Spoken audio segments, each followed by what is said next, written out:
Claro ejemplo de la pintura naif, claro ejemplo del arte pictórico malagueño, alguien que estaba predestinado a realizar diseño y que por azares del destino, por buenas amistades y mejor tino del destino, acabó realizando obras de arte que incluso han servido para dar imagen y voz a nuestra Semana Santa. ¿Quién nos acompaña hoy?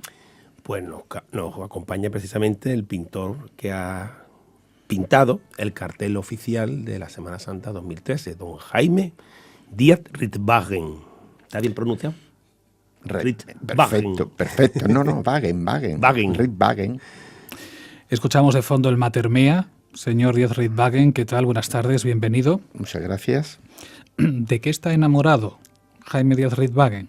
Pues de esa música que acabas de poner, porque es precisamente la música en la que sale el trono del Cristo de la Expiración en la noche madrugada del miércoles al Jueves Santo, malagueño, ¿no?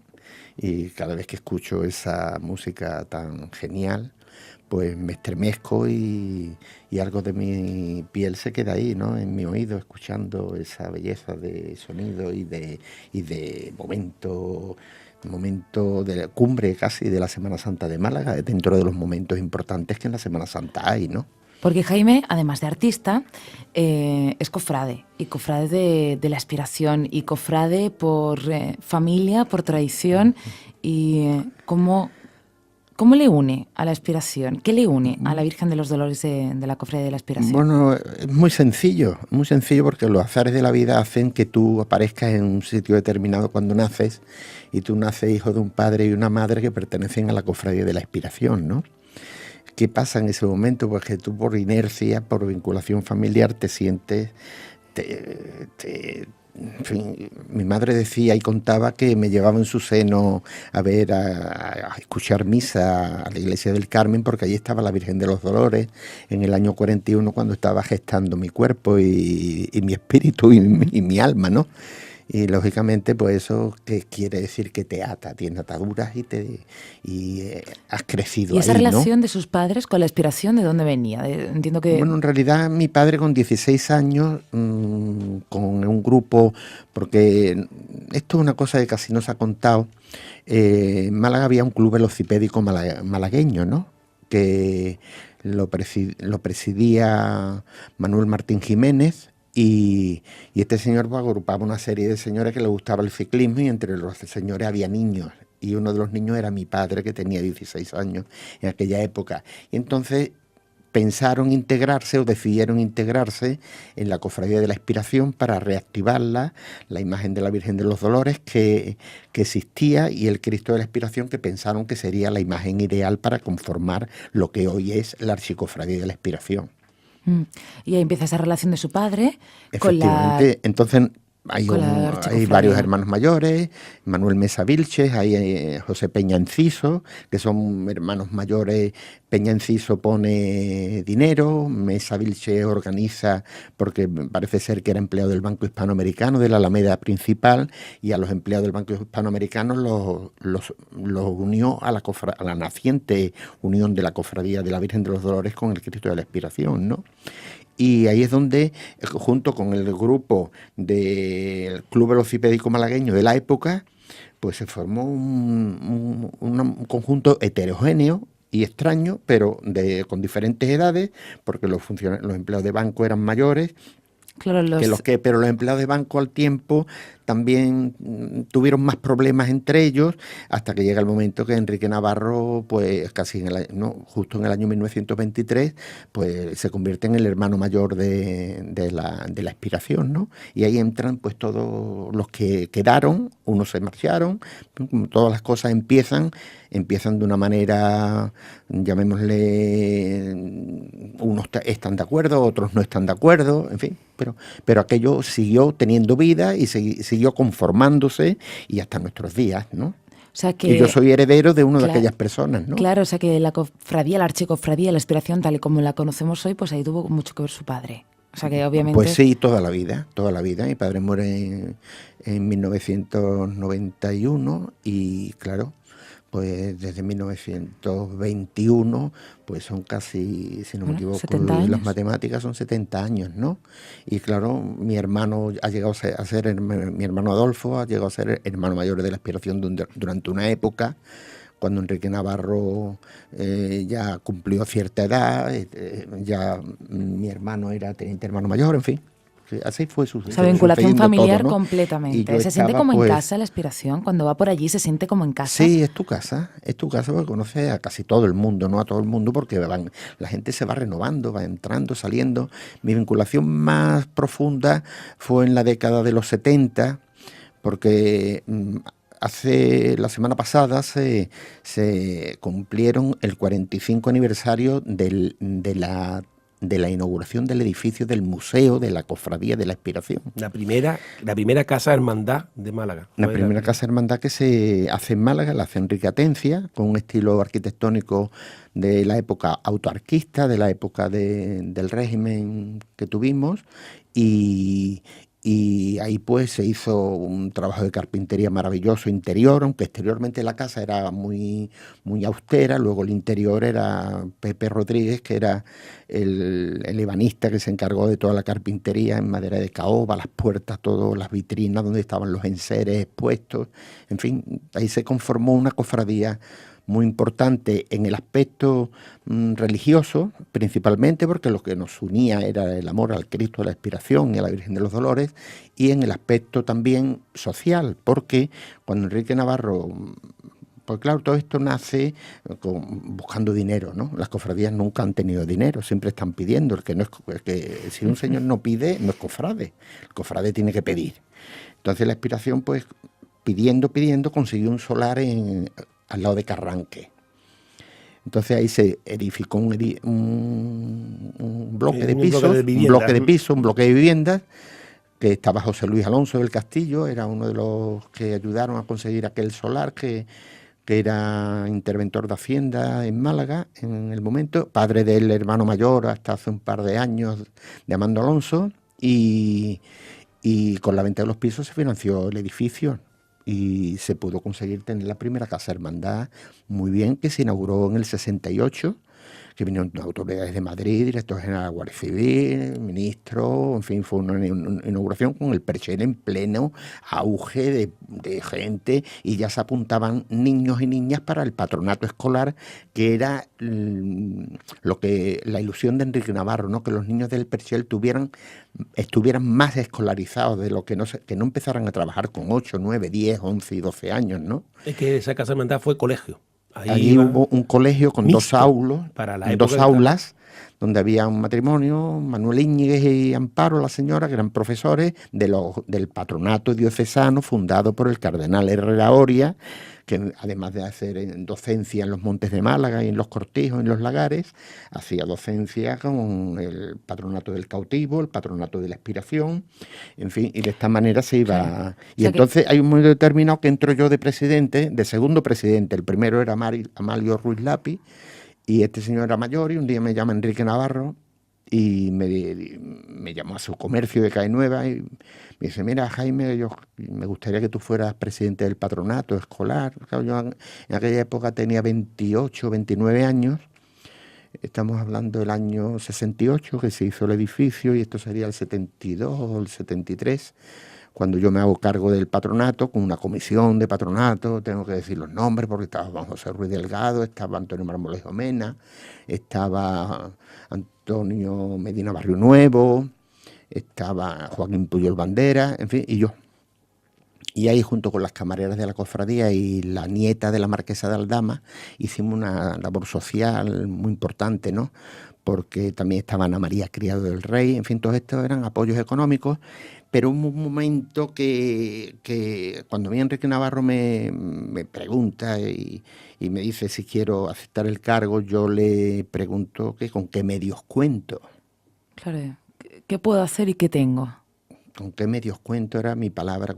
Yo era entonces un y Enrique le diría: niños hay por un tubo. No, él me dijo, ya estaba el colegio en marcha, y él me dice: el Santísimo Cristo de la Aspiración y María Santísima de los Dolores proveerán. Yo asentí con la cabeza y le di la mano y me fui. Y entonces, pues claro, tocaba desarrollar el tema. Como presidente tenía la máxima autoridad y autonomía, siempre con la supervisión. Yo era muy joven, ¿no? Porque los niños allí no solo iban a clase, allí le Los dabas de niños comer. los niños no, se les daban unos bocadillos, hacían los Reyes Magos, hacían infinidad de cosas, ¿no? Unos bocadillos, una merienda. O sea, que la aspiración volcada y con el... Volcada, esa era la ilusión más grande de Enrique Navarro. Con el compromiso y con el barrio. Con las ganas de quedarse en el barrio y de ser del barrio, ¿no? Claro, claro. Era una iglesia de barrio. O sea, yo allí curiosamente he visto lo que, no sé si a vosotros que sois muy jóvenes no sonarán, lo de la perra gorda. La perra gorda era una moneda de 10 céntimos de peseta que cuando pasaban el cepillo en la iglesia de San Pedro lo que veían era perras gordas y perras chicas, ¿no? No estoy hablando de la prehistoria, estoy hablando del año 1972, 1973, 1974. Ríete de ahora, no tiene nada que ver la vida con lo que era entonces, con lo que es ahora. Ha cambiado todo fundamentalmente y radicalmente en poco tiempo. Entonces su relación con la cofradía no es solo pues por esa familia, sino que por su familia, sino que toma conciencia y empieza a tomar responsabilidades y compromisos desde bien joven. Sí, sí, sí. Sí, ¿Y hasta cuándo se mantiene como presidente de este patronato? Bueno, yo estuve allí como 6 o 7 años, luego me sucedió uno de los de mi comisión, que era Juan José Ruiz Delgado, pero no fue por nada, sino porque las personas tenemos que, hasta que llegó el año 73 y empezó a derribarse el barrio del Perchel y empezó a hacerse la prolongación de la Alameda. Y entonces los vecinos del barrio del Perchel se fueron ubicando en Palma, Palmilla, y en Carranque, y en una barriada de Los Corazones, que está aquí al lado de la comisaría de policía, que se hizo en aquella época. En fin, estoy hablando demasiado de historia, ¿no? No, es muy interesante, porque el Perchel era un barrio que es una pena, todo el mundo decía, no hay que ver lo que era el barrio, pero eran casas muy degradadas, era un barrio muy degradado, y esas personas tenían que aspirar a una vivienda digna, y se hicieron esos barriadas para que esas familias pudieran vivir, porque en aquella época esos corralones que había, con muchas necesidades. Casa de vecinos y casas con pisos que no estaban mal, que estaban bien, pero que había que hacer la prolongación de la Alameda, que se decía entonces que hoy es la avenida de Andalucía.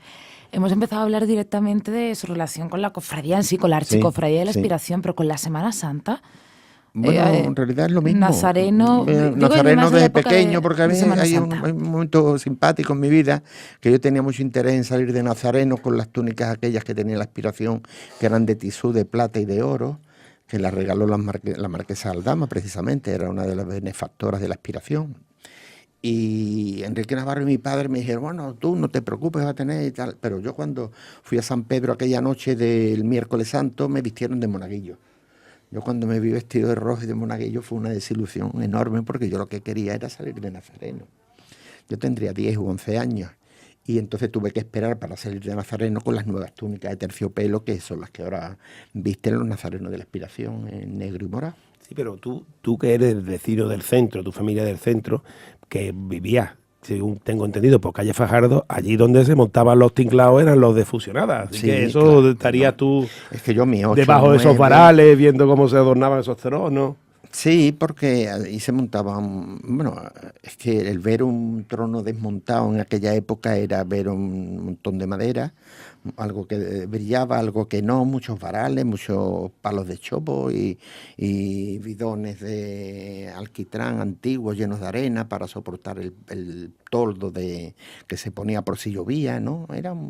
Pero allí jugaba yo, sí.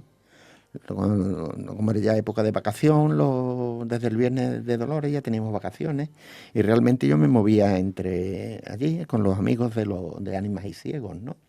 Que los que quiero mucho y una cofradía que la he vivido porque bajaba de mi casa y los tenía en la puerta.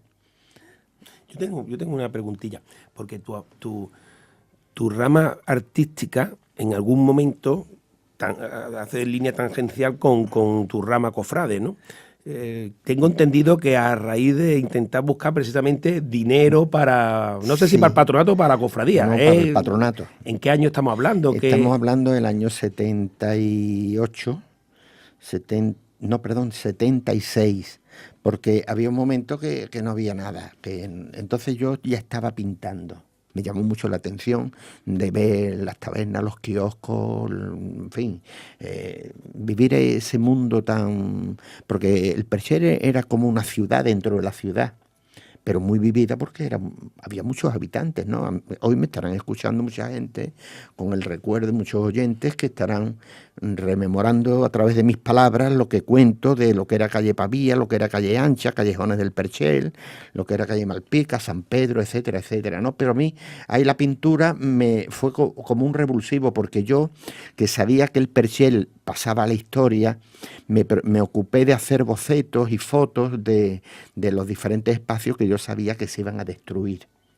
Y entonces yo hice una pintura figurativa y urbanista, pero de barrio, con costumbrismo. Pero en un momento determinado yo pinto la Plaza de San Pedro, que es mi primer cuadro, llamémosle de Semana Santa, porque yo en mi colección de cuadros y de pintura de Semana Santa es múltiple, son muchísimos cuadros, pero el primero es este, que yo cuando pinto la Plaza de San Pedro digo, bueno, aquí le falta vida a esto, y la vida se la di con la salida de la Cofradía de la Expiración, saliendo de la iglesia, porque la Expiración siempre ha salido de dentro, siempre desde la Plaza de San Pedro. Cuando estaba en el Carmen tenía tinglado para salir, pero eso era mucho antes. Hoy la Plaza de Enrique Navarro. Hoy Plaza de Enrique Navarro, y aquello no se parece nada de lo que aquello era. Un personaje malagueño muy importante. Enrique Navarro era una persona que tenía una categoría personal importantísima. O sea, fue presidente de la agrupación muchísimos años.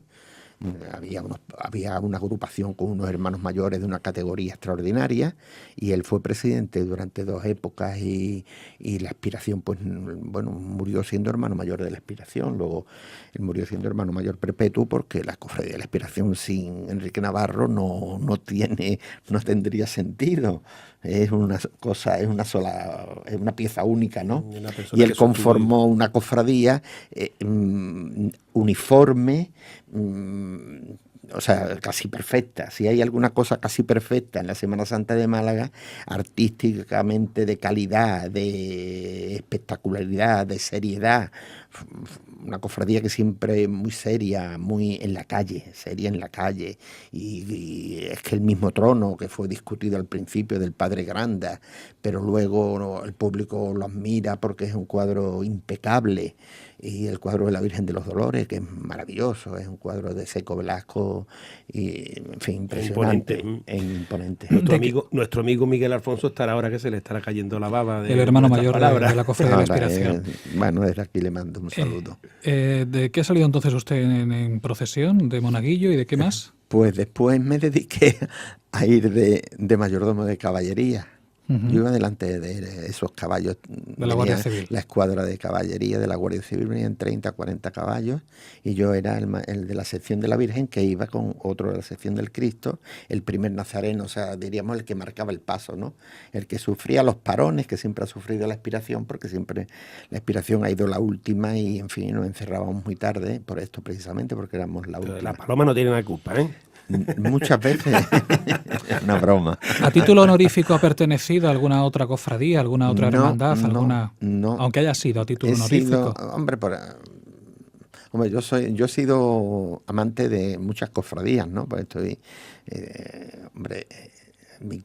que no está vinculado con la Esperanza, aquí no está vinculado con Mena por amistad, con los que componen las juntas de gobierno, ¿no? Los ciegos, o ánimas de ciegos, la paloma, en fin, son cofradías, el amor. En fin, mi hijo sacó, porque era alumno de los maristas o de los Olivos, y sacó el trono del Cristo del Amor varios años. ¿Cuántos hijos? ¿No? Pues mira, yo tengo una hija y un hijo. ¿Cofrade? Cofrade, mi hija, que ha escrito un libro que fue publicado el año pasado en La Saeta de Otoño, con la historia de la Virgen de los Dolores. Es historiadora de arte. Ella es una de las que lleva el gabinete pedagógico del Centro de Arte Contemporáneo, y mi hijo, que es deportista, y lo tengo en Qatar. Anda, es un sitio muy popular. Doctor en Ciencias del Deporte. Primero, de nuevo, una vez más, alabarle su memoria, porque da nombres, da datos. Hace poquito, además, hace unos días, ¿cumplía usted cuántos? 7,2. 7,2. Bueno, pues tiene usted una cabeza para llevar de memoria las cuentas del centro comercial que está enfrente de la Aspiración. Permítame 2 preguntas capciosas, o 2 comentarios capciosos. El primero, está hablando usted de la labor social que desde su fundación ha realizado la Cofradía de la Expiración. Pero fíjese que mucha gente ha tenido una imagen diferente durante muchísimo tiempo, que el propio actual hermano mayor se está intentando encargar de cambiar, de que la Cofradía de la Expiración era otra cosa. Cuando empezó con esa labor social, a la que ahora, por las circunstancias, dicen algunos, han vuelto muchas cofradías. La labor social, la fundamental, la de las cofradías de Pasión y Hermandades de Gloria de Málaga. Bueno, la Aspiración ya ha dicho que fue pionera, ¿no?, al crear unas escuelas, cosa que también hizo el Cautivo, pero las tenía fuera. El Cautivo no las tuvo nunca, no tuvo un edificio hasta que nunca hubo escuelas allí. En la Aspiración sí, además los profesores pertenecían al patronato diocesano, o sea que estábamos perfectamente. Yo iba a las reuniones al obispado con los directores de los grupos escolares en fin, que pertenecían sobre todo en las barriadas de Olías, en La Mosca, en fin, diferentes sitios y zonas de Málaga que había pequeñas escuelas, ¿no? Porque todo esto se terminó el día que se empezaron a hacer grupos escolares en la prolongación de Alameda. Ya había 2 grupos escolares, entonces nosotros, al ser un colegio mixto en una tercera planta, no podíamos tener un terreno de juego, en fin, teníamos muchas carencias. Lo que sí llevamos a pie juntillas era el tema de la docencia y de la educación, y vamos la parte religiosa, como correspondía a los niños que había que bautizarlos, de las familias de los vecinos, o bien hacer las primeras comuniones, el Día de Reyes, en fin, todo esto se llevaba con toda pormenorizado, todos los detalles, porque además era fundamental. ¿Comparten algo lo que comentaba hace un instante? ¿Ha habido algún momento en el que esa imagen se ha desvirtuado de la labor social que siempre ha hecho la cofradía? Bueno, la labor de la cofradía se terminó en el aspecto educativo cuando desde el momento, esos grupos escolares. Pero luego esa labor social se crea cuando es hermano mayor Luis Merino, con Aldo Giovanelli e Ivonne, su mujer, un matrimonio suizo, que patrocinan la banda de música de la Cofradía de la Expiración, que ahí es donde se hace esa segunda obra social. Uh-huh. Que dura hasta el día de hoy, ¿no? Y que duda cabe que se paga profesores de instrumentos, director de banda, en fin, y ahí se acogen 120, 130 niños que constantemente están yendo para el tema de la banda de música, pero que es otra labor docente que se sigue efectuando hasta el día de hoy. Sí, desde el punto de vista profesional hemos hablado ya con usted en alguna ocasión acerca de cómo de diseñador termina siendo pintor y creador. Sí.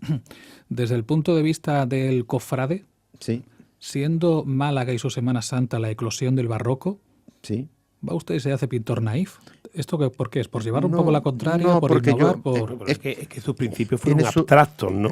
Yo hice unos intentos de abstracción, pero yo la verdad que cuando a mí me salió aquel cuadro que espontáneamente pinté pensando en la cofradía, me dijo alguien que aquello era pintura naif. Y entonces alguien me habló de Maripepa Estrada, Manolo Blasco, no los conoce y tal. Le digo, pues sí, pero no me he fijado, no sé. Pero claro, la pintura mía con la de ellos se diferencia. Es como 3 marinistas, pues pintan marinas, pero no las pintan igual, ¿no? Y a mí me pasa exactamente igual. Yo soy uno de esos 3, ¿no? Ellos 2 ya fallecieron porque eran mucho mayores que yo y serían ya centenarios. Pero que duda cabe que yo me encuentro muy a gusto con lo que hago, porque yo lo que sí digo siempre es que pinto para mí. Si tú pintas para ti, tú haces tu pintura muy honestamente, porque tú estás pintando para ti. Lo que ocurre es que luego, como ya estás vinculado al mundo del arte, y resulta que tienes exposiciones en muchísimos sitios. Yo soy una persona que he puesto individualmente en Barcelona, modestamente lo puedo contar, 11 o 12 veces. He expuesto en Suiza, he expuesto en Tel Aviv, he expuesto en París, en Málaga, no, ya incontable desde el 81, que empezó la Galería Benedito, el 85 empezó la Galería Benedito, y antes con Miguel Ángel Piedrola en el pasaje de Chinitas, que empecé en el 82, Y, o sea, que yo llevo una trayectoria desde el 79 con exposiciones individuales. Estamos en el 2013.